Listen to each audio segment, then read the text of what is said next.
Hordes of hungry cobias storm Florida beaches each spring, and focused anglers can sight cast jigs and baits to these brown behemoths in hopes to score a great meal. Tonight we're talking cobia here on the Florida Insider Fishing Report.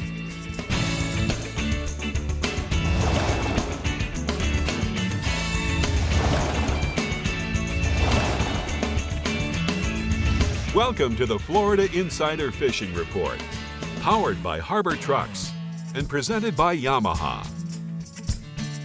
Hello, Floridians. It's so good seeing you back for our second week here on the Florida Insider Fishing Report. I'm Brie Gabrielle. This right here is Captain Rick Murphy, and we have got quite the show for you today, talking about them cobes. Rick, I know you're just dying to give our viewers the cobia pitch, so you know what I love so much about cobias is, one, they're great sushi. They're great on the grill, and as you can tell, as you get older, you appreciate food. Yes, you do. You know, the other thing too, Brie, is they're really pretty angler friendly. You catch them on structure, you catch them in shallow water, you catch them, I mean, they'll follow the boat. My first encounter with cobias was many years ago when I was idling around looking for the wreck and looked behind the boat, and here was a string of 40 of them following us. There's always a nice surprise with Yeah, the man. cobias. So, you know, they're really angler friendly. And they're fun to catch too. Yes, they are. All right, well, let's say hi to Dave Ferrell at the CCA Workbench. Dave, you've got some cobia catching secrets today, don't you? Yeah, although all my cobia aren't as angler friendly. No. I've had 7 or 8 of them behind the boat for, 15, 20 minutes. Couldn't get them to eat anything. I was like, I have this, and then. Well, hopefully you'll be able to tell us how to get them today, Dave. Well, maybe. You will. We'll see. I'm not You going to will. be optimistic or anything. Oh, well, okay. Well, Why would I do that? That right? being said, let's discover Crystal River in the Northwest region with Captain Jeff Hageman right off the bat. Go for it, Hag. Cobia this time of year are starting to pull off our flats and go into those offshore reefs and wrecks. There's still going to be a few on the flats. They're going to be behind stingrays. They'll get behind turtles. They'll get behind sharks. Those are what you're looking for when you're on the flats, to find those few fish that are still around. But most of them right now are going to be pushing out to those reefs and wrecks. So they're going to be on structure. Most of our fishing in our region is usually in that wintertime month when it's still a little cool out. We've got some power plants. We've got the Anklet River Power Plant, and then we've got Big Bend in Tampa Bay. So around those power plants, they really get on top of the rays really good, and you can really get up there in the shallow water on those clear days with those bluebird skies and sight cast them really pretty easily. Also, great place to check is all the channels in the shipping channel of Tampa Bay. They'll hang around all the buoys and the tripods out there. That's another great place to look for them. As far as baits go, artificial eels, that 10-inch eel in either a mossback or a blackback color is a really good bait on a 3/4 ounce to an ounce jig head. Those hookup jig heads work really well. You got a good hook on them, good strong hook on them. Also, a great bait is a tail hook pinfish under a cork. That's really hard to beat, and it's hard for them to turn down. One of my favorite baits to throw at them when I'm sight fishing, though, is using that same jig head with a tail hook jumbo shrimp. Most of the stingrays out there, why they're following around is they're flapping their wings and kicking up shrimp and kicking up manna shrimp, and that's one of their favorite foods. And that's probably one of my favorite baits to throw at them. But staying offshore, the kingfish bite in the south half of my region has been really productive in that 4 to 6 mile range on the artificial reefs and wrecks and hard bottom. Slow trolling, nose hook threadfin, sardine, blue runners, Spanish sardines. You want to slow troll around all those large schools of bait we have out there right now. A lot of the kings are averaging anywhere from 12 to 20 pounds, those little snakes that are through there. But we got the occasional smoker still hanging around in between the bait pods. A number 3 or 4 wire with a 3/0 hook and a number 4 stinger has been working really well. And this is a photo I've got from my crew this last Sunday. Had a pretty good king. That's a nice It one. was a 50. Nice. Yeah, it's 50-incher. All right, what else you got for me inshore, bub? Moving inshore, Captain Jimmy Huddleston with CaptainHud.com out of Ozona reports a solid snook bite right now inside the passes and the spoil islands of St. Joseph Sound. He's fishing the incoming tide with a nose hook jumbo sardine for the best results. Snook are averaging right now anywhere from 25 to 32 inches. Freeline bait, 25-pound fluorocarbon leader, and a 2/0 hook. The water is gin clear right now, so that smaller leader is going to get you some more bites. And I've got an awesome photo from Captain Jimmy with a great snook on a recent trip. Nice. That's a big one, dude. All right, Yeah, that's a good one. What's your last species, bub? Redfish, and I'm going to cover pretty much our whole region on this one. Captain Mario Costello out of Tall Tales Charters out of the Plantation Inn on Crystal River reports a good redfish bite right now on the mangrove spoil islands and keys from Yankeetown to Crystal River. He's specifically looking for big schools of mullet. Locating the mullet has been the key to find the redfish. He's using live shrimp on an 1/8-ounce jig head on the middle of the incoming tide. The redfish right now in that area have been 25 to 32 inches. Also from Captain Jimmy Huddleston out of the Ozona area, he's also looking for those mullet schools. They seem to be holding the redfish and hanging around them. Mangrove shorelines on high water, a cut piece of ladyfish or pinfish pinned down with a large split shot thrown underneath the trees or on that shadow line has been the best bet. Going up to Steinhatchee, Captain Bobby Bradley from Florida Saltwater Flats reports a good bull redfish bite right now. In large numbers, he's catching over 20 fish a day right now, and he said the bite's been incredible. 25 to 34 inches has been the range in there. High water, rock piles is a spot. He's using some suspension baits, and that seems to be the lure of choice. Also, gold spoons are working really well, too. On lower water, they've been moving out on the flats and the potholes of the turtle grass. And going a little further south in Cedar Key, Captain James Keith out of Cedar Key said the redfish bite there has kind of been hit or miss on the outer islands, but there's still a few around to be caught. Cut bait has been the key, and fishing them on the bottom. And I've got a great photo here from Mario of Gardner Hall with a perfect 27-inch redfish. All right, Hag, great report. Thank you so much. We're going to go ahead and take a look at the anytime sunscreen and mosquito repellent hotspots. He said inshore redfish. The bite is on the top of the tide looking for the schooling fish. Live baits have been working really well. And then offshore, Spanish mackerel. On all the nearshore wrecks and hard bottom, look for the birds and bait fish. Use spoons, live baits, and chum bag. Don't forget that chumming. Don't forget that chumming. All right, this week in the Yeti Panhandle region, we have Captain Brandon Wright filling in for Pat Deneen. So, Brandon, if you're ready, let's hear your report. It's time to shine. I am definitely ready.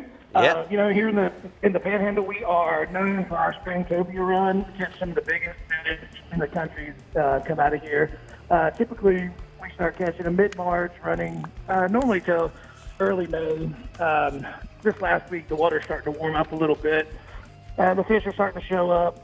Not a ton, but we're slowly starting to see a few more.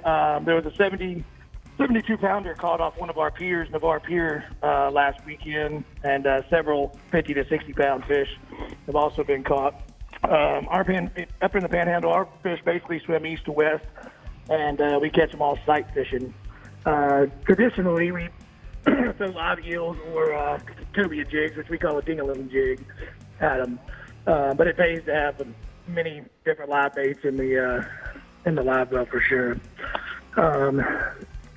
Typically, I would say they average 30 to 45 pounds, but this year, it seems like most of the fish that have been caught have been nicer fish. And going on to our offshore, we have been mainly catching mingo snappers. That's been our go-to. 2-hook rigs with just cut bait has been the easiest thing. Basically fishing 80 to 200 foot of water with some bigger fish coming up from the deeper water. It's also kind of a good rig for your white snappers and your trigger fish. Most of the mingos have been running about 12 to 15 inches, but some of them have been a little bit bigger, in the 3 to 4 pound range. All right, let's go inshore, bub. The Spanish mackerel bite has been insane. It's been really, really good. Lots of big fish. The Panama City area seems like it's been one of the better ones. They're basically just trolling straw rigs or throwing spoons. Excuse me. And if you're not into the trolling thing, kind of look for the birds, and you'll see all the diving birds and the flipping fish. And you can cast anything really into them, jigs, bubble rigs. If you're a fly fisherman, the clousers and the streamers are working really well. The Spanish are basically from St. Andrews Pass all the way. I don't think they've made it to Pensacola, but they've made it to about Navarre. And they're ranging about 12 to 20 inches. All right, what about you got a photo here? Yeah, that's a big Spanish caught over in St. Andrews Inlet. A really nice one, and he was using a bubble rig to catch that one. All right, great picture. Hey, tell me about some pompano, Brandon. Man, the pompano bite has been fantastic, especially around closer to the jetties, all up and down the beach. Though it's been good. It's been real good. About everywhere you go, you'll see guys in set rigs out there, and they'll use 4 to 5 rods and PVC sleeves. The bait of choice right now has been the sand flea. It's been killing them. They got quite a few tournaments going on right now, and every tournament they're having a lot of fish weighed in every day. And basically they just use a pyramid sinker with a 2-hook rig. And some of the guys would use a chartreuse float to put there next to the hooks to keep the bait off the bottom, just so the fish can see it a little bit better. What size are those fish, Buck? Man, I tell you what, it's been 1 to 3 pounds, but I've seen a couple, pushing 4.5 pounds out here in the past couple weeks. Some really nice fish getting. All right, so we got time for a quick question. So tell me, Brandon, what's your favorite fish to fish for? We don't get to talk to you very often. You know what? I'm gonna have to say probably the tarpons. I like we it. only get them for about 2 months, and You're my kind of man. We love it over here. I know. I love to swim. Catch the swimming poon for he sure. likes to swim with them I too. don't swim with them. That's for sure. That's nothing but a big sardine for a hammerhead. That kind of tweaks my little rear end there a little bit. Really love those tricks. All right, Daddy. Well, thank you so much. We're going to go ahead and take a look at the blue water outrigger hotspots from the Yeti Panhandle region. He says inshore to Spanny Max on the straw rigs and spoons in St. Andrews Pass, and then offshore, mangrove snappers, triggers remain the sure thing. Cut bait on a chicken rig over natural bottom or artificial structure is going to do that. You got yourself. Yeah, I did. Yeah, you did. Just thinking about going in the Rick, water. Do you hear that? No. It's the Bell's Central East region calling our name, but first we're seeing what fun cobia catching secrets Dave has for us at the CC Workbench for Rigs and Techniques. Dave. Yep, Did you see what I did there? Yeah, She I did. shushed me. She shushed me. They're pretty ugly cobia jigs, and they fit me perfect. That looks pretty to we work me. perfectly together. That looks good with The your real uglier the legend, better, Daddy. baby. It looks good with Rick, your real you're legend. gonna go swim with that. We'll be right back, guys. Oh, sheesh. I'm gonna snag them into buttocks. The Florida Insider Fishing Report is brought to you by Harbor Trucks. Visit harbortrucks.com. Yamaha. Reliability starts here. Contender Boats. Always in the game. Sirius XM Marine. Weather, fishing info, and channel surfing. And Daiquiri Deck. Sarasota's favorite place to meet. Hello, Harbor Truck fans. Lee Titchworth, Fleet and Commercial Manager here at Harbor Trucks with Chris Freeland, owner of Harbor Trucks, and Fred Toon, owner of Howard's Pool World. Fred, why do you buy your trucks from us? Well, it's the people, the product, and the processes. The 5-year, 100,000-mile warranty is just icing on the cake. I strongly suggest Harbor Trucks. Harbor Trucks, the place to buy your next truck.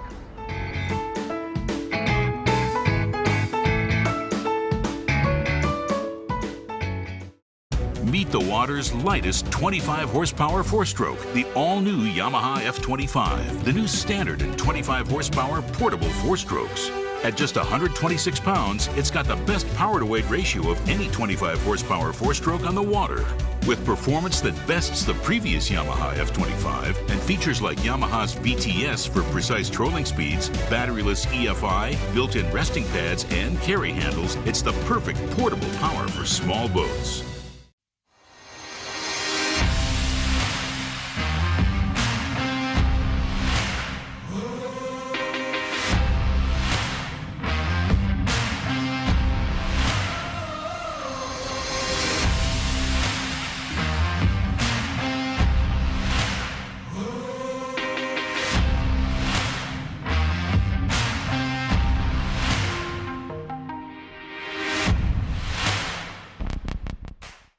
As close as you're gonna get to a sure thing for catching billfish is Guatemala. They're here, man. This has been a 20-year run, buddy.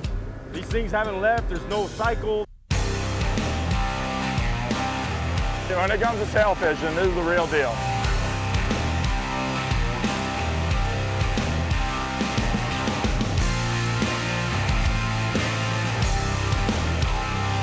The amount of sailfish here is ridiculous.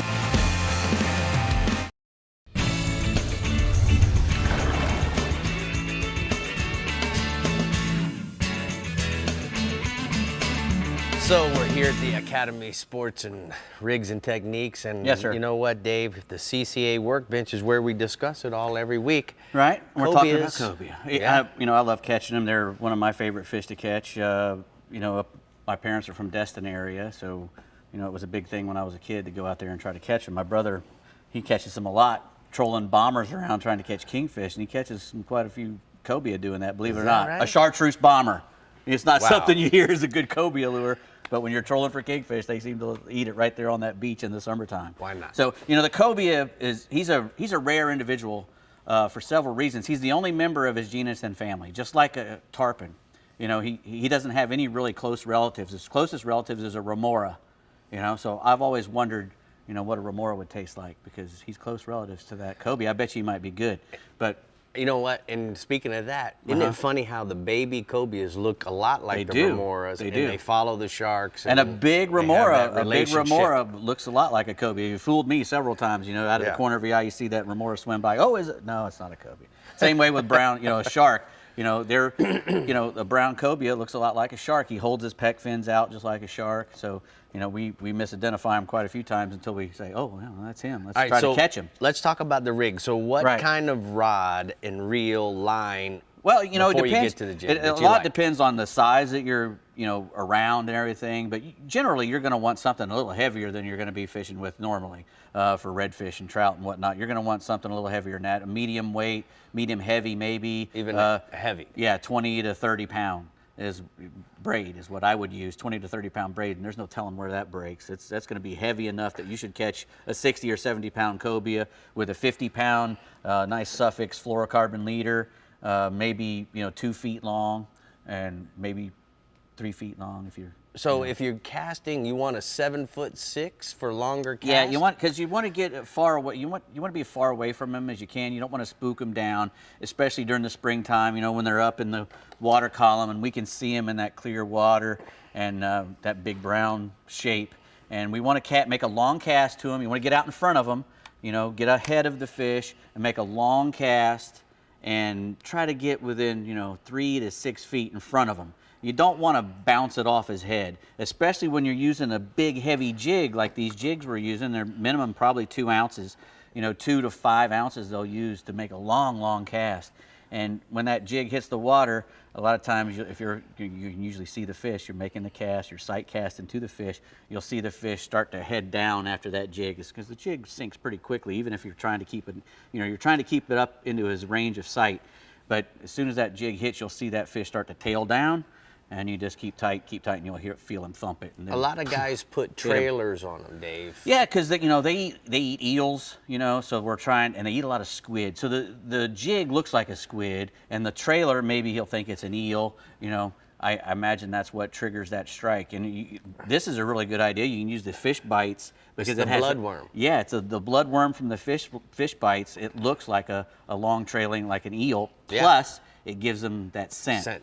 And once they grab a hold of it, hey, they're not thinking this is a jig now. This is not a rubber worm. This is something that's food. Right. And they might hold on to it for a little longer and give you a chance to smack them real good. Now, if you're not going to use a jig, the fellas have been talking. They will eat a lot of different other baits. They will eat, a mirror lure. A lot of times if you don't have a jig on the boat, you cast any type of little bait. Like my brother said, he caught one on the chartreuse bomber. Any kind of hard plastic fish imitator is going to get them to come and strike it. They'll come up. A lot of times if we're not targeting those spawning aggregations during the spring, in the summer times we run into them on the wrecks. We'll find them a lot on the wrecks, and that's probably where a lot of them are caught from between June all the way into September. And they'll get on those wrecks, and you can mark them, and you can fish them just with the jigs too. But you can mark the fish and catch them on the jigs or live baits. And you want to try to use a circle hook, because you don't know what size you're going to catch, and 33 inches I think is to the fork is the biggest one. So minimum. I mean, it's the minimum is the minimum size. So you don't want to be putting J hooks deep into a bunch of little ones. So I'm going to tell you a little trick. I was fishing with Kenny Harris one time doing a sports adventure episode. And so I dropped my jig and I'd lift the jig up, and he'd say, no, don't jig it like that. I go, what? He goes, we're trying to catch a cobia. He says, I want you to bump it twice and drop it. And he goes, he's going to eat it on the drop. Yep. He goes, when you go to lift it, be ready because he's already eaten it. If you feel anything heavier than the weight of the jig, start reeling. Right. Every single time. Bump, and drop. Yep. They do. A lot of guys want to do this, you know? Right. It's a bump, and drop. I think he's decided once he starts making that head down move that he's going to eat it. So you just assume he's going to eat it that way. And doing, like you said, that trying to move it in between that time is just like putting your thumb on it with a sailfish. Quickly, you're going to get in trouble. Quickly, what are your favorite live baits if you're going to use live baits? Well, usually, so you said eel. Usually you're going to have a mullet, an eel, and maybe a pinfish under, like Hageman said, under a cork, man, believe it or not, a big popping cork. They make these big giant popping corks. You can put any live little bait fish like a pinfish, they can't resist that. A giant shrimp is by far probably the Brie, you remember that big one you caught when we were doing a sportsman's adventure where we threw a pinfish to him and watched him eat it 3 feet from the boat? Yes, I do. They like to eat those pinfish. So much fun. That was great. All right, well, Cobia like hanging out with some usual suspects in the Bell's Central East region. So, Captain Jim Ross, why don't you tell us what swim buddy to look out for to catch some cobia? Well, if it's like it's been the last couple of days here, you want to look for the rays. Those rays are they're cruising up and down the coast. They're actually cruising all over the place right now, inwards, outwards from shore, down the coast, up the coast. But I'll tell you, if you throw a big popper plug or a big chugger like the Rapala Skitter Walker or Williamson Popper Pro, throw that over the top of them, get the cobia to come away from the ray.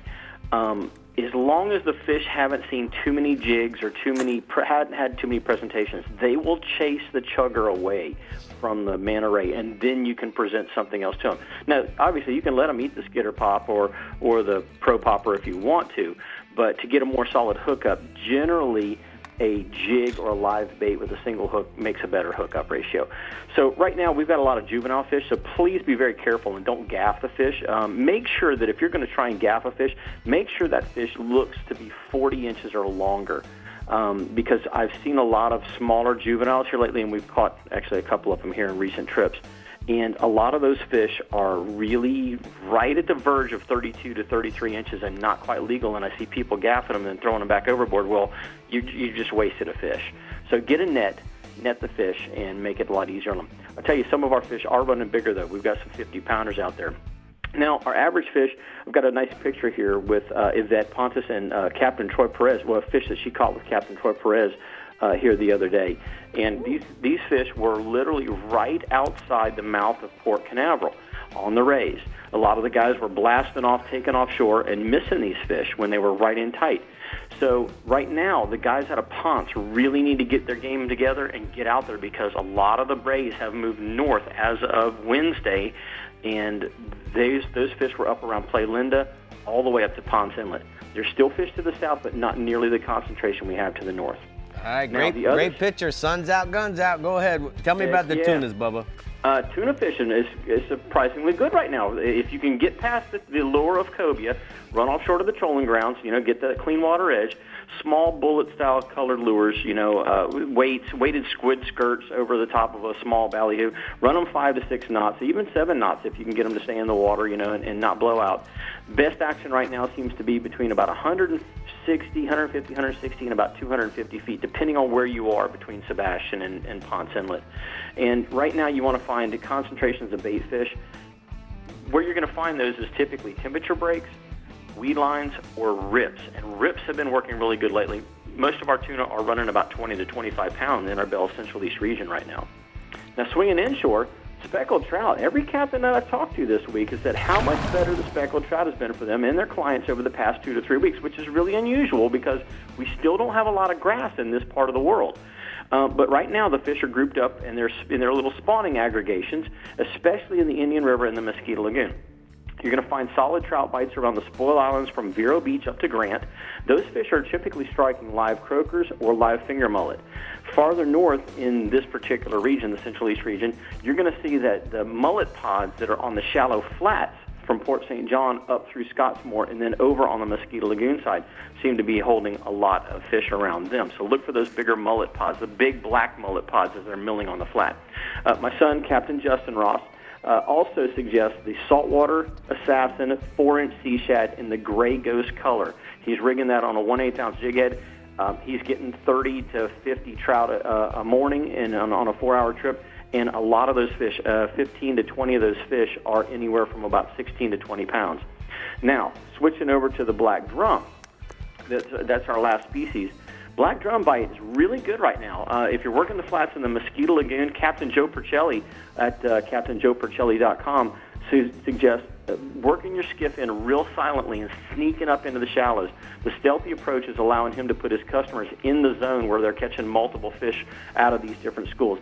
Joe's been throwing had his customers casting live shrimp on a rig just on a kale hook, just no weight, no nothing else, just a light split shot if you have a little bit of wind to combat. But he says, let that thing, throw it in there, let it float down, flutter down in there. Just let the drum pick it up. Most of the drum are 5 to 15 pounds right now. And here's a picture with Captain Joe Percelli's angler, Joshua Kingston, with one of those nice little Mosquito Lagoon black drum that they've seen tailing out there on the flats. All right, Mr. Jim, thank you so much. Great report from the Bells Central East region. We're going to go and take a look at the hot spots. Jim says that this weekend, guys, you need to go offshore cobia fishing. Look for them following the rays or free swimming along the nearshore waters from Port Canaveral to Ponce Inlet.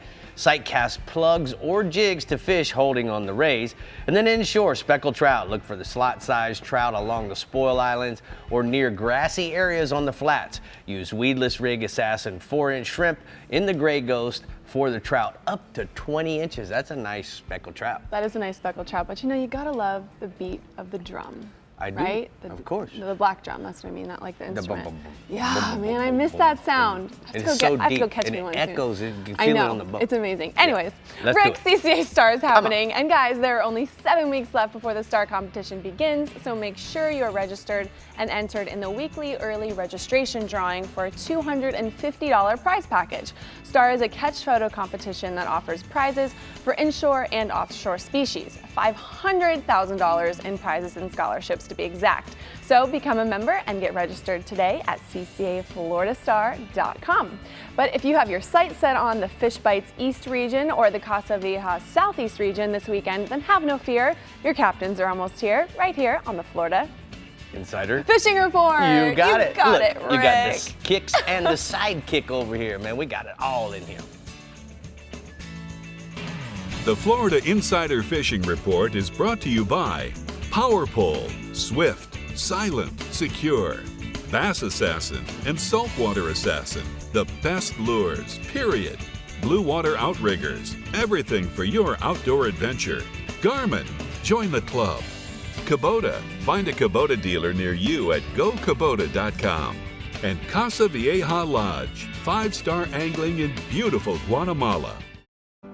I'm Captain Rick Murphy, and I'm a life member of CCA. Why am I so involved with CCA, you ask? Because I want our fisheries to be in better shape for my kids and their kids. CCA is working to ensure the future of recreational fisheries and the rights of recreational anglers. The future of fishing starts today with you. How do you want to leave things with your kids? If you're like me, you'll want to make the right choice and go to joinccaflorida.com right now. Harbor Trucks has the largest selection of new and used car and truck inventory in Southwest Florida. Our used vehicle inventory goes through a 120-point inspection process performed by certified technicians. Exclusive to Florida Insider Fishing Report viewers is our Peace of Mind Harbor Truck Warranty. If you don't see what you're looking for, give us a call and we can get it for you. Go to harbortrucks.com and click on the Florida Insider Fishing Report tab.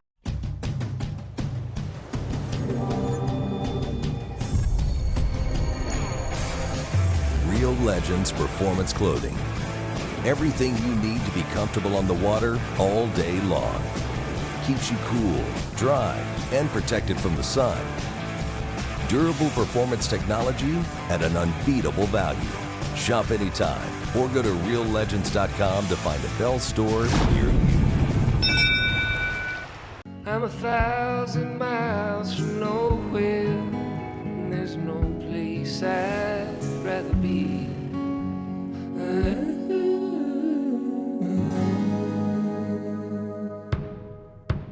I'm 1,000 miles from nowhere, and time don't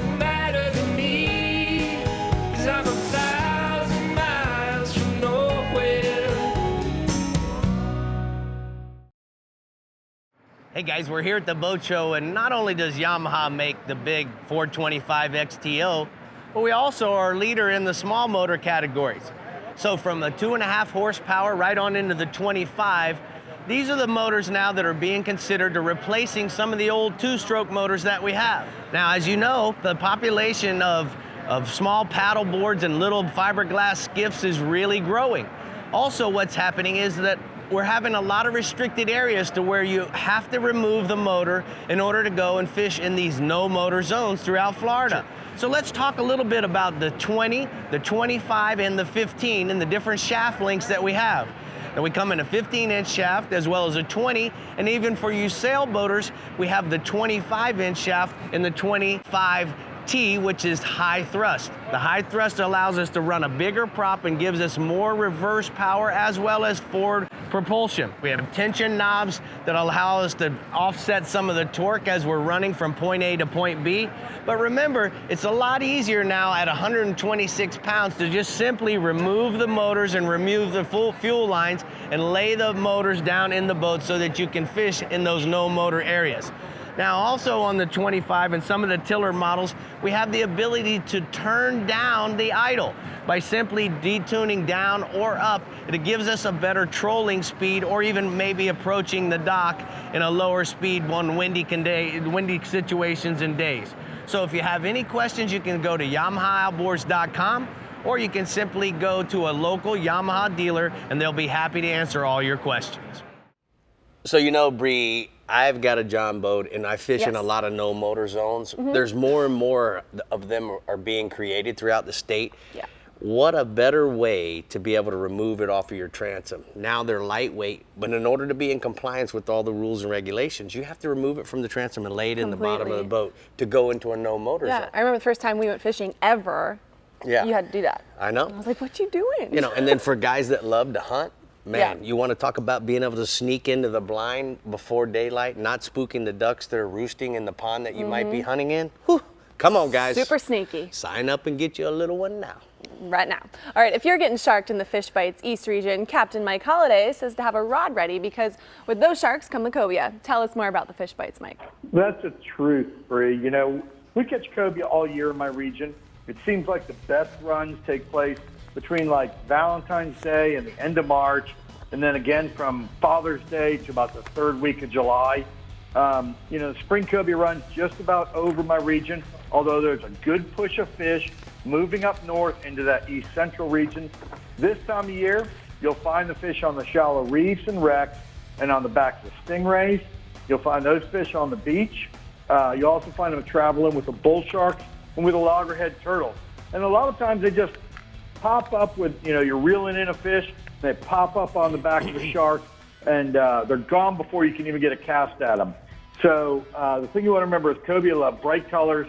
Anytime you're heading out the inlet this time of the year, really any time of year, you should have a rod rig with a chartreuse-colored swimming plug or a saltwater assassin, 7-inch shad with a 1-ounce jig head on it. Cobia will also eat shrimp, crabs, live fish, so, you know, just about any live bait will work. A lot of the fish we see this time of the year are under 33-inch fork limit, so you might want to bring a net along just to make it easier to catch, measure, and release any undersized fish without harming them. Average cobia in my region right now is going to be 12 to 40 pounds. Look for a lot of them on the loggerhead turtles and the leatherbacks that are in the area right now as well. The other thing I got going, the return of the southeasterly winds is our predominant wind direction. That's really, you know, pushed a lot of bait closer to shore and stacked up the weed lines, and that's picked up the dolphin action in my region. April's a fantastic dolphin month. That's when we often catch the largest fish of the year. And as a rule, those big fish are loners traveling with frigate birds or along rips, edges, and color changes. It seems like the smaller fish tend to stack up on the weed lines and travel in schools.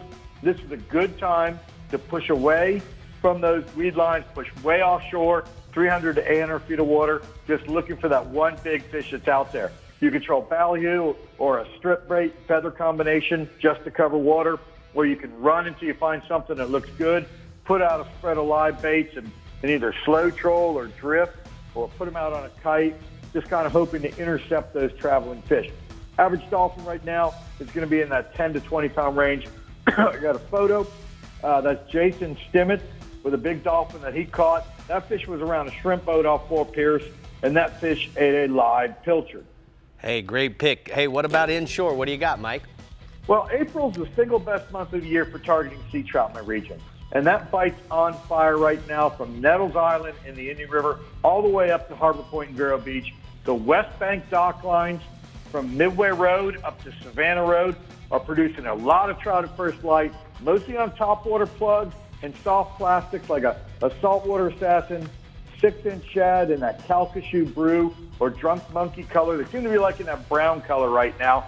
There's a lot of small mullet in those areas, so you can work the outside edges of the mullet schools, looking for, a big trophy fish that's dogging those mullet.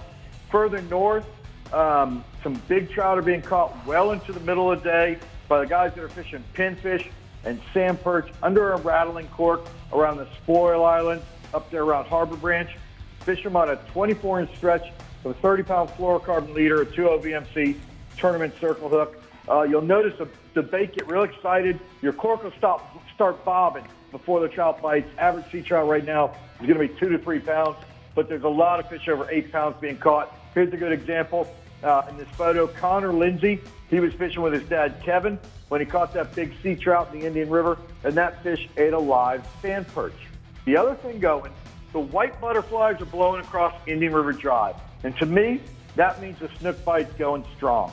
We'll start to get some lower tides coming off this new moon, and that'll push a lot of the snook into the potholes that are out on the flats and around the docks of the brackish rivers.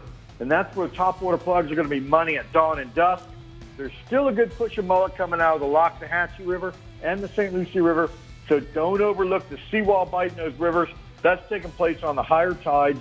And at night, the larger bridges are holding the big fish.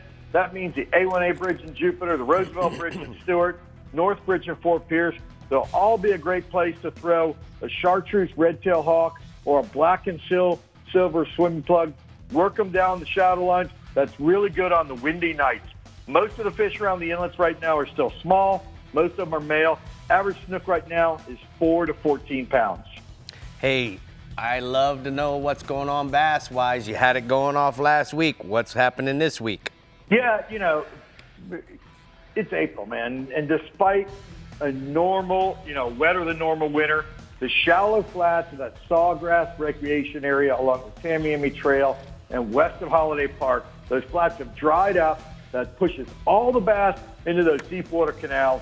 We should have another great month of bass fishing before the rains come and those fish spread out again.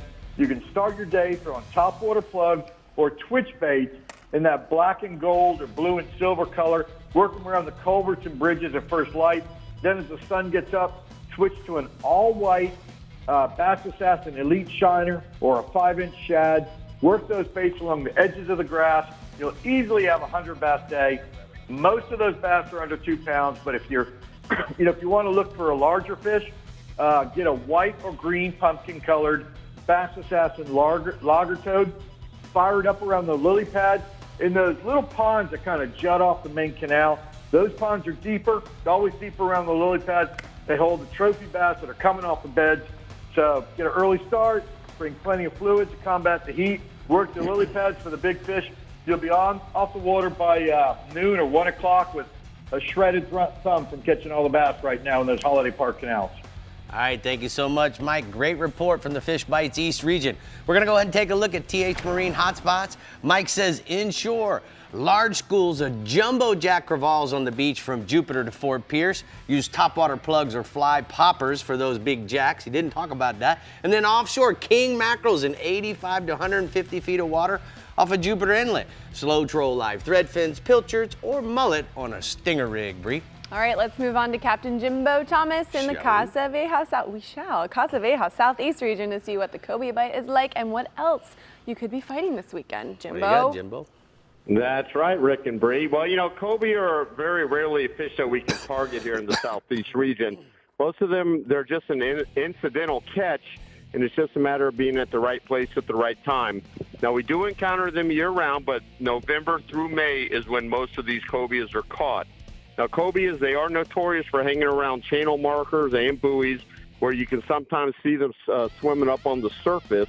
And they also are found around wrecks and following turtles, especially leatherback turtles, stingrays, whale sharks, and bull sharks. Now, they're usually not too picky about what they want to eat.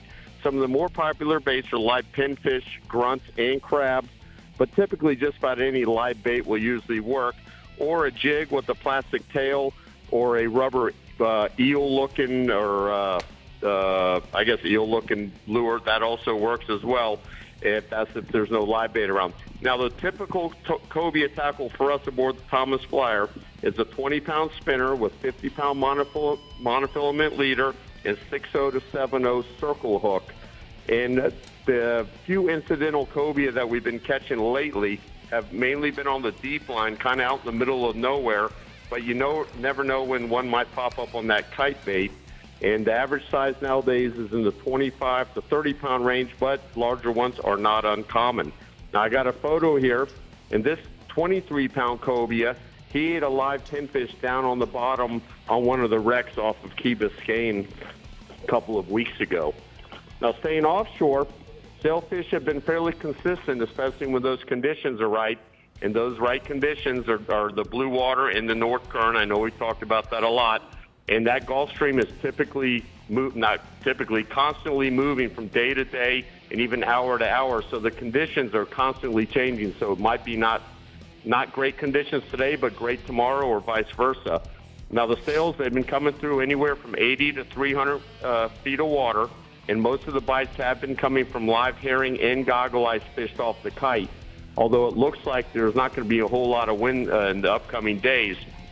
So if there isn't enough wind for that kite, or if you don't have one, you should be able to get some bites slow trolling or drifting those live baits. And the late afternoon bite has been the best in the past few days. Now, I got a photo here, and this is one of the many sailfish that we have tagged and released in the past few weeks. And they have been biting the last couple of days. Now, moving inshore, tarpon fishing remains good in most of the inlets and also their adjacent beaches, and also around the bridges of the Intercoastal Waterway. Now, the best bite's going to be early in the mornings and then late afternoons into the evening on both the incoming and outgoing tides, just so long as that water is moving. You want to have some moving water. Bait of choice right now is a live mullet, crab, or a big shrimp. You want to drift them on a 6.0 or 7.0 circle hook with an 80-pound monofilament or fluorocarbon leader. Also look for fish rolling or marks on your fish finder on both the north and south sides of the inlets, and that way the boat traffic is going to be a lot lighter. And those fish have been in the 60 to 100-pound range, so there are some nice tarpon out there. Staying inshore, the oceanside flats of Biscayne Bay, they've been producing some great bonefish catches in the last few days. Now, the best fishing is going to be on the hard-bottom flats with good moving water. You want to look for lively flats that have signs of life. Look for like crabs, sea urchins, stingrays. That means they're lively. That's where those bonefish are going to be feeding. And they've been most active in the mornings before that water heats up, and then late in the afternoon as it starts to cool down, with areas from Soldier's Key south to Angelfish Creek being the best. And you want to fish on the top of the incoming tide. Use live shrimp, live crabs, or fly tackle. All right, Jimbo, great report from the Casa Vieja Southeast region. We're going to go and take a look at the R&R tackle hotspots. Let's say that Jimbo says offshore drift or kite fish live baits in 90 to 300 feet of water for a mixed bag of sailfish, kingfish, and the occasional blackfin tuna and mahi. And then inshore, drift live crabs, mullet, or shrimp through your local inlet for those evening poon bites. I like mixed bags. You like mixed bags? Mixed bags are good. Yes. Yes. All right, guys, we want to tell you about a promotion going on at SiriusXM Marine. This week, they have a 2-month trial offer and a $100 rebate for our viewers. For all the details, go to SiriusXM.com/FIFR. That sounds like a great deal, man, Free right? stuff. For all of our on. viewers, go There for you it. go. All right, the Bell's Southwest region is swimming in the shallows next, but let's swim on over to the CCA workbench with Dave Ferrell for the latest and greatest of new products. Any impulse buys over there? Impulse. Oh, I'm yeah. a maniac. I'm a maniac. Wow. Remember that? Wow. Yeah, Flash dancer. Yeah, flash dancer. Yeah, You that don't was good, look quite the that was same. No respect. Wet t-shirt contest for Dave. We'll be right back. I'm wet. Where's your leg warmers, Dave? Oh, yeah. The Florida Insider Fishing Report is brought to you by Academy Sports and Outdoors. For all, for less. Soft Science, Supreme Comfort Footwear. Real Legends, exclusively at Bell's. Okuma, Inspired Fishing. Discover Crystal River, Florida. And Maverick Boat Group, makers of premium boat brands Maverick, Hughes, Pathfinder, and Cobia. Yamaha's 4.2-liter V6 offshore 4-strokes. For those that like their V6 lighter, faster, and stronger. Setting new standards for power, efficiency, speed, and lightweight. Built for the rigors of offshore boating. Packed with Yamaha's legendary reliability. And now Yamaha's 4.2-liter V6 4-strokes offer a choice between digital or mechanical controls to match your rigging preference. Yamaha. Reliability starts here.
How do you aim a 36-yard shot with a 30-yard fixed pin at a 15-degree angle with a 7-inch holdover without moving a single pin?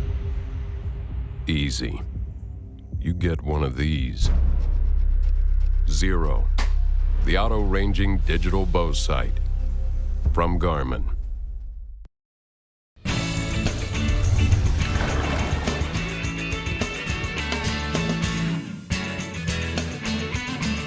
So we're here at the new products at the CCA workbench, and Dave, I hear a humming sound. Yeah, it's my big kahuna. I'm still tore up about the failure of my skit a minute ago, but well, I'll get over Your it. skit. Yeah, anyway, the big kahuna portable shower, you know, we've had this thing on here a long time ago, but they've made a lot of great changes to it. All the hardware has been upgraded. I mean, this is a really cool little doodad they put on here for your shower.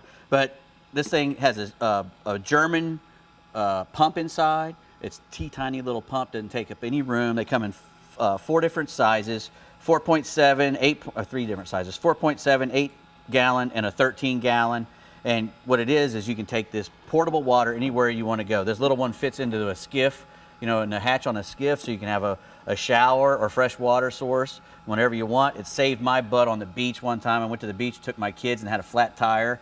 And I had to go crawl out on the hot asphalt, and I was able to wet it down with this thing to keep from burning myself alive. Oh, nice. And when you go wading or anything like that, you can rinse yourself off before you put your boots in the car. Right. I mean, it's makes sense. awesome to have this thing that you can plug in. Leave it in the sun to warm it up? If you want to have a hot shower, you leave it in the sun and it gets hot, and you can hook it up to any cigarette lighter power source, 12-volt power source, and it runs like a so dream. what else we got? Big Kahuna Showers. All right, and we got a Premio pliers. These are titanium pliers, probably some of the best pliers you will ever find. These comes in 3 sizes. That's the big size, 7.5. They have a huge oversized halo hinge in them, a replaceable cobalt jaws that you can cut just about anything. It'll cut a braid, it'll cut big mono, it'll cut wire. You don't want to be cutting hooks with them, but you know, it'll cut just about anything else. It's a lifetime warranty, and you know, really nice molded sheath and a lanyard that gives you a 36-inch lanyard and stainless steel hardware on there, so you don't have to worry about anything ever rusting. You know, titanium. They're incredibly light. That weighs 5. You know, that's the first thing you realize when you pick them up. Like, geez, these things are incredibly light, and they won't break. Lifetime warranty. 7.5. 6.5 and a 5.5 for little guys. All great Danco products. DancoPliers.com. All right, what else? All right, we got the Yeti Tundra over there, the hauler. That's the strong arm handle. It's got a welded aluminum handle on it, which, you know, everybody was always wanting a good handle on their Yeti, and this thing will hold it up. And it's aluminum welded. It's roto molded, virtually indestructible. It's got the wheels on there that are never flat wheels. You don't ever have to worry about those wheels going flat. They're good forever, and they'll spin forever. Great stainless steel bearings. Correct. So that you can pull it down the beach. Yep, big drain on it, and you know it will hold just about every. Oh, you've been jacked there. Anyway, I cannot open it. Oh, there you go. When you're the look boss, at the you big can guns. break shit. Exactly. You got the freezer. You Yeah. know, your freezer molding here, so when you close that thing, it's not going to let any 5-year air out. warranty. 5-year warranty. It's probably be good for 1,000 years. All right. Because these things are almost impossible to break. All right. So what else? We got a wallet thing over there. Oh Dave? yeah, that's right. We got the Travex wallet. It's in my pocket because I really like it. You can get it a little engraved there. I got the Fiffer on there. Yeah. But the Travex wallet, it's a metal and leather. You can hold 15 cards in it, and it's adjustable, so you can really get your cards in and out easily. It's got a stainless metal frame along with that really nice leather that they use. And again, it's got the adjustable little clasp on there. You can adjust it for great big, you know, if you have a big fat wallet full of stuff or a little. I like it because it's made for the front pocket, and they also make little clasps for it. You can put it on your belt or a ring, so you never lose your wallet. Which you can carry your license, and a little bit of money, and your credit cards. That's all you need. And bills. You know, it'll hold 5 bills or whatever. And also, they also make really cool leather wranglers for all your cords and stuff if you want to, you know, travel with it. So, Dave. Travex. We ran out of time. We just never have enough Got too time. much stuff. Never, We're ever. going to have to talk to But you know, the producer about more. Mother's Day and Father's Day, everything on that bench. Mother's Day and Father's Day is coming up, That's guys. good stuff. Hey, that's yeah. why. Now that's a mama talking now. That's a mama talking. All right, getting the hookup is all in the details, and details is what we have for you in the Bell Southwest region with only the best captain, Ronnie Houston. So give us the deets on the weekend's catch, Ronnie. Well, like always, Bree and Rick, it's a pleasure being here. You know, the cobias can be caught both inshore and offshore all year round, but basically the main target for these fish are the offshore side. You want to concentrate on towers, wrecks, and a variety of artificial reefs off Collier County. Now, anchoring up with large live baits or drifting across, possibly sight fishing groups on top, with some baits like live pilchards, thread fins, in the wintertime, generally some good hand-picked shrimps, or you can draw them up with some artificial chugging lures. You can sight cast to them with bucktails on the offshore side, but swim baits like the 5-inch Bass Assassin Die Dapper presented to them is a very good bait to use, especially use the jig with a very good hook on it. Now, to the north from Sanibel to Charlotte Harbor, you know, on the inshore side, it changes a little bit. There's a vast amount of sandbars and grass flats. Cobia can be seen roaming in schools behind some bait pods, but generally you'll find them behind the rays. And just about any live bait will work, such as a threadfin, a pilcher, a pinfish you taught to them will work. Also, just about any soft plastic presented to them will work. You know, they're not the smartest fish, but accuracy on the cast will equal success. And I have a fine photo of a nice cobia caught to the southern end of the region while fishing with Captain Brian Sanders down in the southern end. Now, on the offshore side, I know there's a bunch of kingfish tournaments starting to come up here in this time of year. We're going to talk about the king mackerel. Now, Captain Corey McGuire to the north says he's concentrating in 50 to 70 feet south of Boca Grande, and he's fishing wrecks and hard bottom. He's charming with white bait, and trolling blue runners has been the key for him. But to the south, Captain Mike Avanon says kings in Spanish are within the tide 10 miles. He's telling me look for birds with busting fish. Ricks have been holding well, and he says the morning bite has been better, and his baits have really been 3/8 to 1 ounce white jigs and number 5 wire, live pilchers and live blue runners, and I got a couple good kingfish, one with Captain Mike Avanon to the south, and one from Captain Corey McGuire to the north, so the kingfish bite is pretty consistent all through the region. Now, the inshore side, tarpon. They're just about everywhere. Concentrate from passes from Indian Key to Goodland. Also beaches from Naples, Sanibel, as well as the feeder creeks from Buttonwood Bay to the Barron River. They're starting to make a good showing up now towards Sanibel, Boca Grande, including Pine Island Sound. Now, the bigger fish on the beaches and passes, you want to concentrate on using herring and pinfish. For the fish that might be difficult to catch, you want to concentrate on using cut baits on the bottom. In the areas you might see them rolling and won't touch live bait. Live crabs free-lined under a cork or free line is the number one go-to right now for them bigger fish on the outside. And the fish in their feeder creek to the south are eating poppers, prop baits, and a variety of flies, as well as soft plastic jerk bait. And I have a nice picture of a tarpon just caught in about 8 to 12 feet of water up in Pine Island Sound by Stuart Widener. Those fish are starting to show up in that end now. Now, on the southern end of the Snooks, Captain Jim Portman out of Port of the Islands, husband's fishing the outside Gulf points between Indian Key and Coon Key. He's telling me the last half of the outgoing and the first half of the incoming, but he's strictly throwing jigs. White has been the best, like the 5-inch white bass assassin, shad, plastic. He's telling me quarter-ounce red jig head works the best.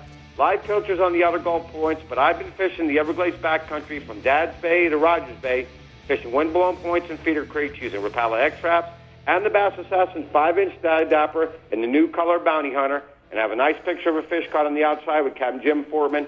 Weather looks good for this weekend. Southeasterly winds. Get out, catch you some fish. So, Ronnie, what are you going to do this weekend? Well, chances are I'm going to be fishing the outer Gulf points first thing in the morning with the tides we're having.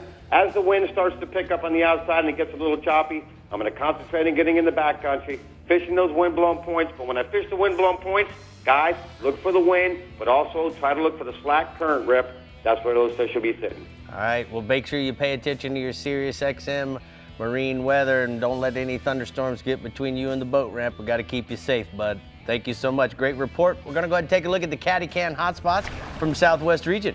Ronnie says inshore redfish, Jack Daniels Key to Bird Key outside the mangrove shorelines with dead wood. At the top using live pilchers and cut shrimp on a knocker rig, and then offshore blackfin tuna 70, 80 feet of water from Boca Grande to Sanibel. Mixed in is the bonita schools using live sardines or trolling Rapala X-Rap 12s in blue, black, or purple for those tunas. Man, he's just on it. What are you doing this weekend? He just goes and goes. All right, everyone, get excited and get ready to party because we are hosting the CCA Homestead Banquet and Auction Thursday, May 16th at an awesome brand new location, the Homestead Miami Speedway. The fun begins at 6 p.m. with a live auction, raffle, silent auction, open bar, steak dinner, and of course, conserving with the stars. Tickets are going pretty darn fast, so make sure to get them now on ccaflorida.org. Rick. I mean, they can come have dinner with us. It's gonna be so fun. Overlooking the Speedway. How'd you get that? You got the hookup? I know somebody's. I know somebody's. All right, we're fishing in the Central West region and then the Keys, so stay glued to us, please. And remember to be informed on what this crazy crew is doing and all things fishing in Florida. Make sure to visit our website, like us on Facebook, follow us on Twitter, watch us on YouTube, and check us out on Instagram. We'll be right back. The Florida Insider Fishing Report is brought to you by Rapala, another great day. Startron, cures and prevents ethanol fuel problems. Yeti, built for the wild. CCA Florida, the voice of recreational anglers for over 30 years. And Strike Zone Fishing. Hello, Harbor Truck fans. Lee Titchworth, Fleet and Commercial Manager here at Harbor Trucks with Chris Freeland, owner of Harbor Trucks, and Fred Toon, owner of Howard's Pool World. Fred, why do you buy your trucks from us? Well, it's the people, the product, and the processes. The 5-year, 100,000-mile warranty is just icing on the cake. I strongly suggest Harbor Trucks. Harbor Trucks, the place to buy your next truck.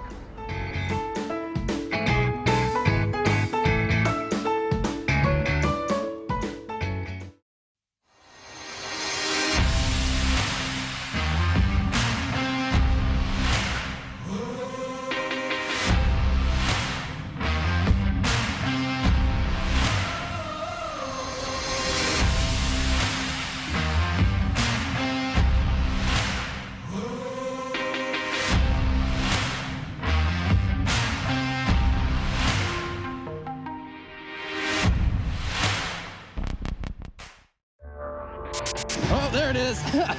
You can either stay busy fishing or get busy catching. From Texas to Tampa Bay or Key West to the Carolinas and beyond. For nearly 20 years, anglers everywhere have come to know one thing, that nothing says no to fish bites. Ask for Fish Bites and Fish Bites Fight Club lures by name or visit fishbites.com. Find Florida's soul and discover Crystal River. Explore warm Gulf waters, spring-fed rivers, bountiful lakes, and fantastic fishing. Dive into adventure and enjoy the only place in the world where you can swim with the manatees. Treat yourself and your family to outdoor fun, rich history, and a relaxed coastal lifestyle. Discover Crystal River, Florida. Welcome back, everyone. Okay, Rick, guys, listen up. Come on. I'm so excited for this one because Harbor Trucks has partnered with Casa Vieja Lodge, and 2 lucky souls will win a 3-day, 4-night trip to fish in Guatemala with Rick and I at Casa Vieja. To enter, go to our website at FloridaInsiderFishingReport.com. I'm so excited, guys. Go enter. It's going to be the trip of a lifetime for all of us. How cool is that, Brie, that we're actually going to take 2 of our fans and take them to our lodge in Guatemala? My heart's beating. What? Come on, man. I know, and he's so excited. Continuing this excitement into the Harbor StarTron Central West region, let's grab this here FaceTime device, which Rick has done, and say hi to Captain Jeff Page. Jeff, what's going on? So how am I looking this week? You're looking good. All right, you guys are looking good. And you know what else is looking good? That cobia fishing. You know, in the StarTron Central West region, it's not uncommon when you're out there running along the beach to come across cobias mixed in with the kingfish, Spanish mackerels, sharks. We've got tons of bait schools out in the Gulf. It can be anywhere from a couple hundred yards off the beach to 11 miles out. Now, that doesn't mean don't pay attention to hard bottom areas, because a lot of the cobias that we catch, Rick, especially during the summer months, are over hard bottom areas. Guys will be grouper and snapper fishing, and a cobia will follow up one of their bottom fish, and it's good to have a pitch rod ready with a pinfish or a big shiner on it and flip it to that cobia. Another way we catch them is up in the bays in Charlotte Harbor between the Peace River and the Mayaca River. There's big markers out there in the middle of the harbor, and there's big schools of bait out there as well. And the cobias can be up on top of the water mixed in with the tarpons and the ladyfish schools.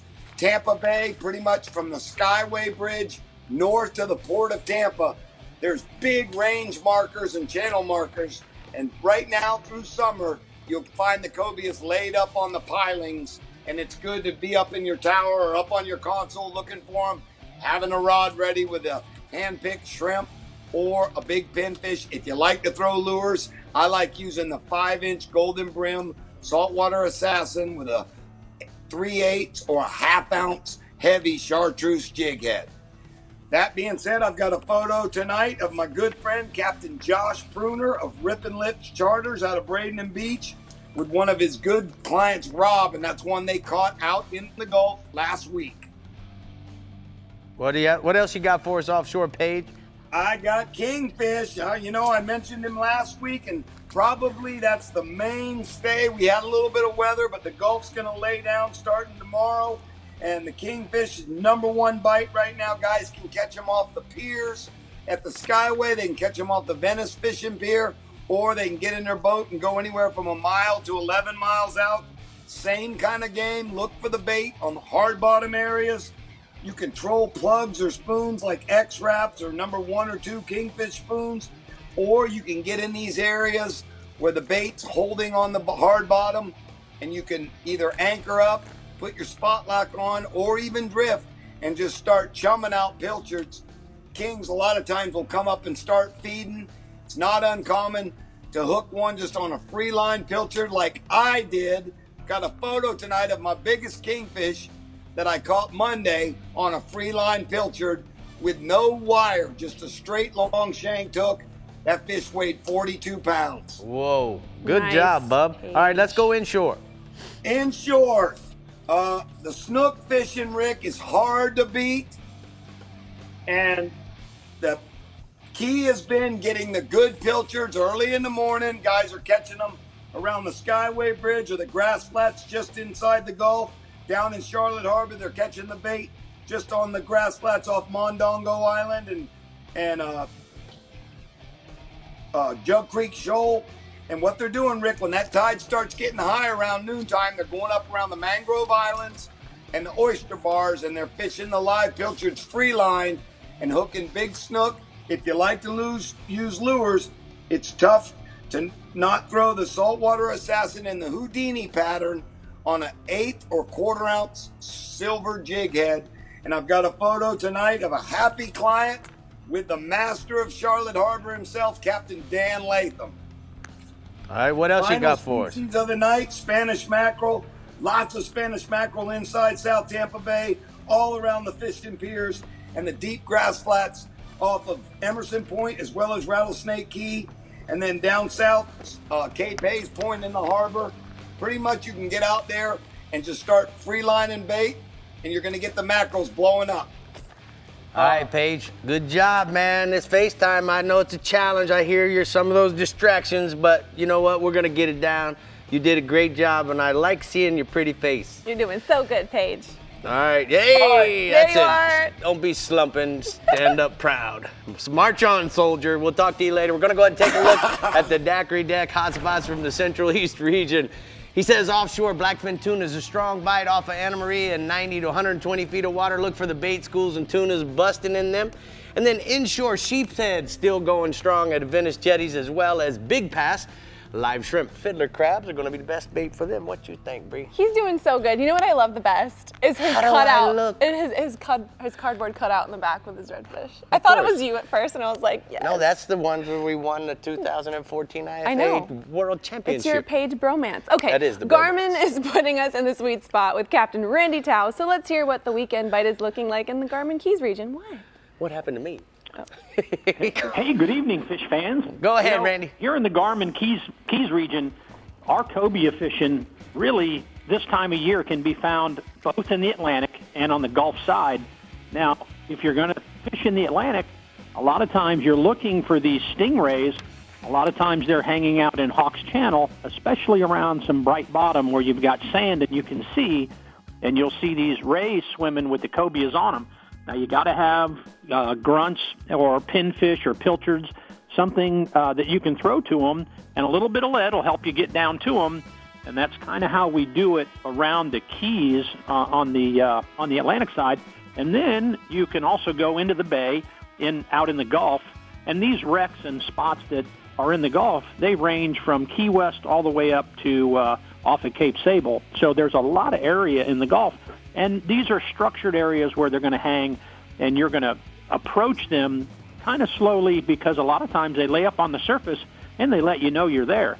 That's some great fishing. That's one of my favorite things to do is to find those cobias floating in the backcountry and throw a white jig, throw a live bait. They're pretty user-friendly most of the time, and they're a lot of fun. Plus, they're good table fare as well. So kind of the same bait back there, but it's a little different. The water's muddy. You're never going to see the bottom, but a lot of times if you go to a spot and you don't see them on the surface, don't hesitate to put a bait on the bottom and see if there's some around, because they're usually going to be sitting around that wreck. Sooner or later, you're going to get a bite. I've got a photo from Captain James Simsick with Spear Crazy Charters at a marathon. He is really good at doing the Gulf thing and especially catching cobias, and his mate captain, Connor Boyd, has a nice picture of a big cobia they caught recently in the Gulf. Yeah, well, that's a stud. All right, dude, what else you got for us offshore? You know, the swordfish bite's been consistent. It's been good. And the talk of the town has been Captain Nick Stanzik on his boat, the Broad-Minded, out of Bud and Mary's, goes out every day and he goes sword fishing. But this particular day a few weeks ago was a little different when they hooked up a 757-pound swordfish. And that photo that I have there, they're hoisting it out of the boat, getting it up on the scale. They fought that fish 8 hours. So pretty much your entire day, his entire charter that day, they fought that fish, got it to the boat, and his tackle is always first class, prepared, and he's not going to lose them from tackle failure. And young Connor Ross got the harpoon in him, and they got that fish in the boat. And thank goodness they did, because there's a new swordfish tournament coming up by Drew Kettlehut out of Fort Lauderdale. He's put together the South Florida Swordfish Tournament, and it's a month-long tournament. It's pretty interesting. It starts April 19th. It runs through May 18th. You can pick your days wherever you want to fish. You can fish from Key West all the way to Palm Beach. There's way stations in Alamorada, Miami, Fort Lauderdale, Palm Beach. If you go to fullmoonadventures.com online, you can see all the details. You can see how it works and how you get set up. And for all these guys that I see on social media catching swordfish hand over fist, I'm going to be real surprised how they do in this tournament because it's open to everybody. Anytime you can pick your days, so you have a month to choose when you want to go. And you want to go to that website, Full Moon Adventures, and check it out. All right, let's go inshore, bub. The bonefish bite's been pretty good, Rick. You know, we've had some good, strong incoming tides in the morning, and there hasn't been any reason to go early. So a lot of these fish you're looking for as that sun comes up and you have visibility. You're looking for them in 2 to 3, sometimes even 4 feet of water. And as that tide gets high, these fish have been up on the flats. Not real big, but there's been plenty of them, and the guys sight fishing are catching them. Even I'm catching them in the contender. That's how thick they are. So what? Come on, man. It's been a great bite with the bonefish, and I've got a photo from Captain Richard Black with his angler John doing just that. Nice. All right, bub, one more species to go. What do you got? The tarpon have invaded us. It is, I would say, tarpon season. They're around all the bridges. They're in the backcountry, and there seems to be no shortage of them. Now, we've had weather. You know, the last few days we've had some heavy southeast winds. We had west winds, so a little cold front's not going to get cold, but it certainly changed what we have going on. And I have a photo of my angler, Bobby Cummings, and his bucket list was to catch a tarpon. We spent 2.5 hours. We caught 3 mullet. And I said, you know what, Bobby, it only takes 1. And we went down there. We had 3 bites, and we caught this 100-pounder. Well, it's because he had a good guide. Great report this week, Chief. We're going to go ahead and take a look at the hot spots from the Garmin, Florida Keys region. He says inshore bonefish start midday. When you're having a good light, look for them mudding in 3 to 5 feet of water. Live shrimp is the best bait of choice. And then offshore dolphin, look for the weeds and the birds in 400 to 800 feet of water. Be prepared with all your rods rigged and ready to fish, Bree. Always be prepared. All right, what are the Keys without some tournaments? So let's see what's going on. What's going on? This weekend's Redbone at-large Sunrise Sunset Celebrity Tarpon Tournament is in Isla Mirada and raises funds for the Cystic Fibrosis Foundation. The Faro Blanco Invitational Tarpon Tournament, set for April 28th through May 2nd, has anglers fishing 3 nights with 3 different captains at 3 different Middle Keys bridges. Event proceeds benefit Ronald McDonald House Charities. The Nick Sheehan Dolphin Rodeo, scheduled for May 3rd through the 5th in Isla Mirada, honors the memory of the Florida Keys student with a scholarship fund. Prizes include $25,000 to the angler catching a dolphin that beats the state record.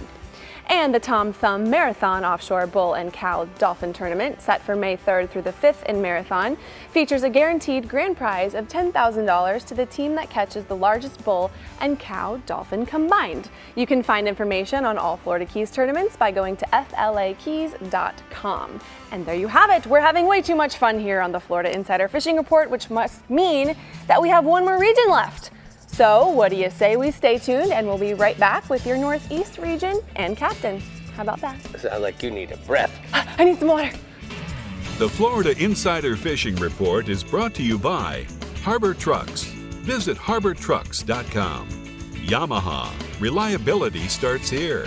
Suffix. Always use the best line. The IGFA. Fish for the world. Sportsman's Adventures. Fishing for adventure. And Bells, everything you need to live life local. An entirely new species of extreme predator is moving offshore. The Yamaha 5.6-liter V8 XTO offshore outboard. Extreme big block thrust and power in the industry's first direct injection 4-stroke. Quiet, efficient, powerful, and proven Yamaha reliability. More than an outboard, it's a fully integrated power system.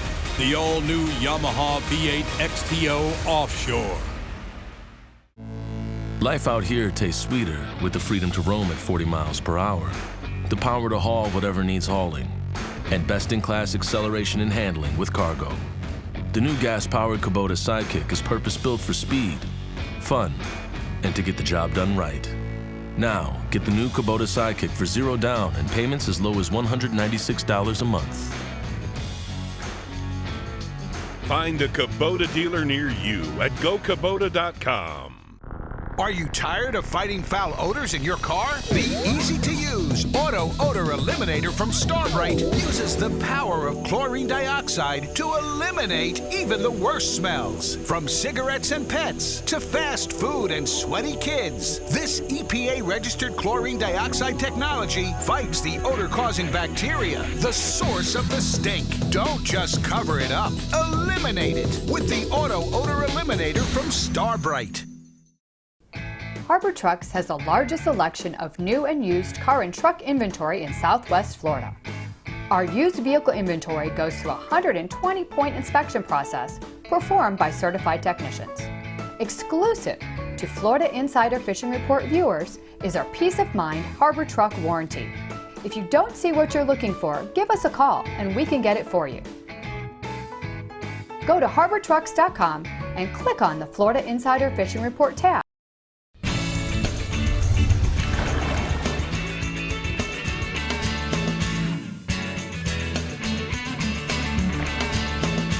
Today's Power Pole tip of the week is about the many different ways that you can mount your power pole. Now, I often get asked, hey, Captain Rick, how do we install this? Well, it's real simple, guys. All makes and models come with a standard bracket. It's designed to drill 4 holes in the transom, and then you through bolt the power pole through the transom itself. Now, we also have a variety of different brackets that are designed for different applications. This particular one is called the adapter plate for jack plates. Now, I like this because, one, it angles out my power poles like this. Plus, I also have the ability during the installation to have adjustments up and down, as well as adjust the tips in and out. The other thing that's very, very common is the engine mount. That simply uses the bolts from the engine, and then we have these wings that come off just like you see here, giving you a great angle like you have with the jack plate adapter. Now, the other thing that we also use is the deck mount for those guys that have pontoons. So that actually bolts to the top. So keep in mind there's many different ways to mount your power pole, and that's today's Power Pole tip of the week. Yes, Rick, we like options. All right, keep your eyes peeled for our next captain in the Strike Zone Northeast region on FaceTime, and keep them peeled for the Cobia, right, Tommy? That's right, guys. How you doing tonight? We're doing good. Sounds a little crazy in there. I'm glad to see you this week. And let me tell you, talk about crazy, the Cobia fever has already started here in the Strike Zone Northeast region. You know, this time of year, everybody gets fired up to do some sight fishing along the beach for the Cobia. Now, we've had a couple of slow years for the Cobia beach fishing this last couple of years, but we've got our fingers crossed for a good one this year. Now, I've already heard of some fish showing up in the very south end of the region on some rays, but let's just keep that between us, okay? Now, sometime real soon, as the water warms up, the manta rays are going to start to show up along our beaches with the Cobia in tow. Now, we do have a great winter and spring fishery, Cobia fishery on the offshore wrecks, and right now the offshore guys are catching them, as I reported last week, in that 80 to 100 foot range on some of the higher relief structures. I spoke to Dave from Strike Zone this morning, actually, and he told me the guys that are catching them offshore, they're slaying them on those 6 to 8 ounce alien jigs in chartreuse and blue and white on those wrecks. Now, but if going deep isn't your thing, even if it is, you know, the beach Cobia fishing is where it's at. Those manta rays can be found anywhere from behind where the waves are breaking to a few miles off the beach. And the magic water temperature seems to be in that 68 to 72 degree range. And with rapid warming air and water temperatures, it really shouldn't be long now.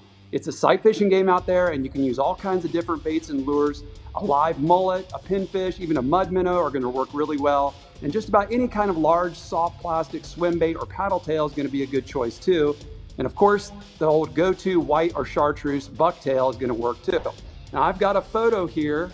Captain Colin Phillips sent me this picture of Dean Hardy and his brother Trevor with a huge cobia that Dean caught on his 10-weight fly rod. Now, those cobia, they're definitely one of my favorites to target with that fly rod. It's a lot of fun. Now, staying offshore, I spoke to Captain Jason Hadges from jhookfishingcharters.com. He tells me the blackfin tunas are chewing pretty good right now. Captain Jason said he's been finding the best concentration of those tunas right along the ledge where he can find some cleaner, bluer water. He said the Gulf Stream eddies, where the water is a little cleaner, that's where the bait's holding, and of course that's where you're going to find the tunas. Jason is pulling cedar plugs when the grass isn't too thick, but his go-to is going to be a ballyhoo rigged with a blue and white sea witch. Now those tuners are running anywhere from about 8 to 15 pounds. And I've got another picture here. Captain Jason sent me this picture of a nice blackfin tuna that the Joyner family caught aboard his boat, the J-Hook, this past week. Nice. Oh, I bet they're gonna have sushi in their mouth after that one. Jealous. That's some good sushi stuff right there. That's it. Now moving inshore, air and water temperatures are up inshore as well, and the redfish bite should be really good this weekend. We have a morning negative low tide heading into the weekend, and I've been seeing quite a few redfish chasing small shrimp and minnows with their backs completely out of the water in St. Augustine this week. And I've had several reports of the same thing happening up in the Hannah Mills area of Jacksonville. Small soft plastics like that Saltwater Assassin Elite Shiner rigged on a 16th ounce or even a weightless, weedless hook will make for a nice soft presentation to those backing fish. There's also a ton of the under slot fish in the creek holes from Palm Coast all the way up to Fernandina on that early morning outgoing tide. Live shrimp or mud minnow on a jig head's been working really well for those creek fish. Now with it warming up, this is a great time of year to sneak out right before dark and toss a topwater plug for redfish. We have a perfect high outgoing tide late in the afternoon this weekend. Now that Rapala, Skittery, and Gold Chrome and Gold Olive has been working really great for us this week. It seems to be just the right size. And guys, if you ever need to stock up on any of those Rapala plugs, go see the guys up there at Strike Zone, man. They have a huge selection. They're always going to get you hooked up with the right stuff. Now, also inshore this week, I've got a quick sheep's head report. The jetties in Mayport and in St. Augustine have been producing some nice sized sheep's head this week. The bridges and the docks throughout the region have been holding them as well. An hour on either side of high or low tide has been best. The usual fiddler crab, oyster crab, or blue crab has been working really well. A lot of the hardcore sheep herders, as we call them, are going to a swing jig these days instead of the typical fish finder rig. It keeps you in constant contact with the bait so you can feel those sneaky little nibblers. And I've got one last picture here. This is Amy Kennelly along with her puppy and some nice sheep's head that she caught along the Mayport jetties using some fiddler crabs. Oh boy. Thanks, Go ahead. Tommy. Tommy. You did great. You did good, man. I like that sheep head picture. It was awesome. I thought you'd like that one. You do so good I like with the the Cobia pictures. picture, really. Yeah, that was what a stud Cobia on a fly rod, dude. Oh, Come man. on, I man. love catching those fish on fly. You get to see the whole thing happen, and yeah, it's a lot of fun. All right, Big Daddy. Thank you so much. We're gonna go ahead and take a look at the hot spots from your region. Tommy says inshore, sheep's head at all the area inlets and bridges fish an hour or so on either side of the high or the low tide with fiddlers, oyster crabs, and blue crabs. And then offshore, a mixed bag of tunas and mahis at the ledge east of St. Augustine. Look for the cleaner water eddies where the bait will be holding. Come back to me, Rick. Come back. All right, I'm next coming week we're headed inshore, so make sure to stay hooked for a little longer to see what we're fishing for next week right here on the Florida Insider Fishing Report. Yay! Look at that, Johnny. Hello, Harbor Truck fans. Lee Titchworth, Fleet and Commercial Manager here at Harbor Trucks with Chris Freeland, owner of Harbor Trucks, and Fred Turing, owner of Howard's Pool World. Fred, why do you buy your trucks from us? Well, it's the people, the product, and the processes. The 5-year, 100,000-mile warranty is just icing on the cake. I strongly suggest Harbor Trucks. Harbor Trucks, the place to buy your next truck.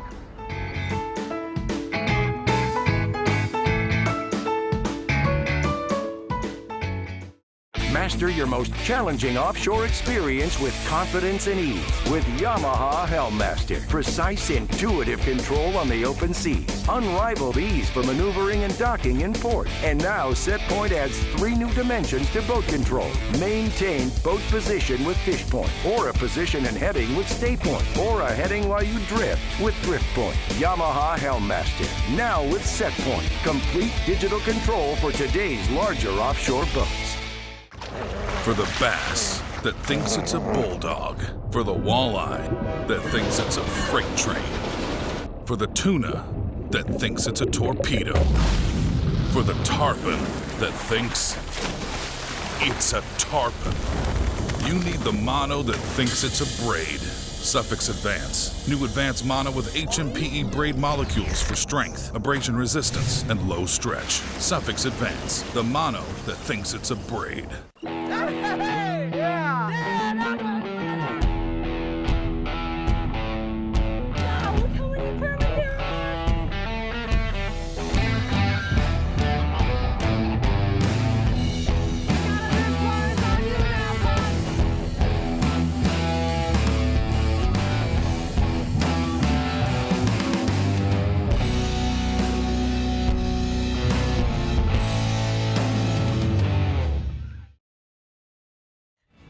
Make sure to tune in next week because we are talking all about trout. It's gonna be fun. And if you would like to be a part of our live studio audience, you can sign up at our website at FloridaInsiderFishingReport.com. But remember, we've got all these things to check out: Sportsman Adventures, Pursuit Channel, Discovery Channel. Going in so many things. Thanks for joining us, guys. Have a fun weekend. That's See you my next Canadian week. accent. Trout.